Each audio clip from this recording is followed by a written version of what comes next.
ចំណែកឯផ្ទះបាយវិញគឺយើងដាក់វាឲ្យនៅជាប់ជាមួយនឹង dining area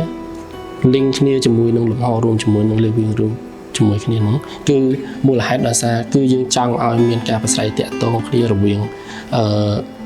ឪពុកម្ដាយ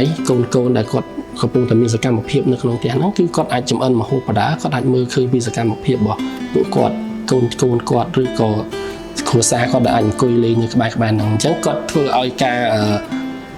ប្រស្រ័យទាក់ទងហ្នឹងវាកាន់តែជិតស្និទ្ធឡើងវិញនៅក្នុងកំឡុងពេលដែលយើងធ្វើសកម្មភាពឬក៏ធ្វើការចំអិនម្ហូបអីផ្សេងៗហ្នឹងសួនខាងក្រោយផ្ទះគឺវាជាចំណែកមួយដ៏សំខាន់ជាកន្លែងកម្សាន្តបែបឯកជនជាកន្លែងកាត់បន្ថយភាពតានតឹងផ្សេងហើយវាក៏ជាចំណែកដ៏សំខាន់ដែរនៅក្នុងការផ្ដល់នូវធម្មជាតិបេតុងចូលមកក្នុងផ្ទះយើងហើយវាក៏ជាចំណែកមួយដ៏ល្អពីព្រោះផ្ទះយើងកាលណាយើងមានសួននៅខាងក្រៅផ្ទះយើងអាចផ្ដល់ពេលវេលាខ្លួនឯងគ្រប់គ្រាន់នៅក្នុងការកម្សាន្តក្នុងផ្ទះបែបឯកជនពេញលេញ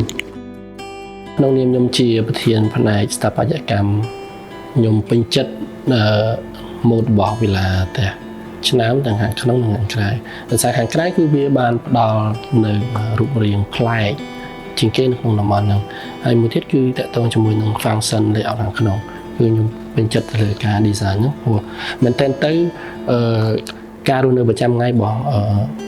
មនុស្សភាគច្រើនពួកគាត់គិតថានិយាយឡើងគាត់ stress គាត់ចូលបន្ទប់គេងអស់ឬក៏មកដល់គាត់ចុចទូរស័ព្ទលេងរៀងខ្លួនអញ្ចឹងផ្ទះនេះគឺវាបានប្រមូលផ្ដុំសកម្មភាពរបស់ពួកគាត់ទាំងអស់នេះឲ្យមករួមគ្នាដើម្បីបង្កើតតំណែងគ្នាឡើងវិញបានល្អនៅក្នុងលំហរួមមួយមិនត្រឹមតែប៉ុណ្ណោះវាបានផ្សារភ្ជាប់រវាងសកម្មភាពនៅក្នុងផ្ទះទាំងអស់នោះទៅខាងក្រៅជាមួយនឹងធម្មជាតិបានយ៉ាងល្អ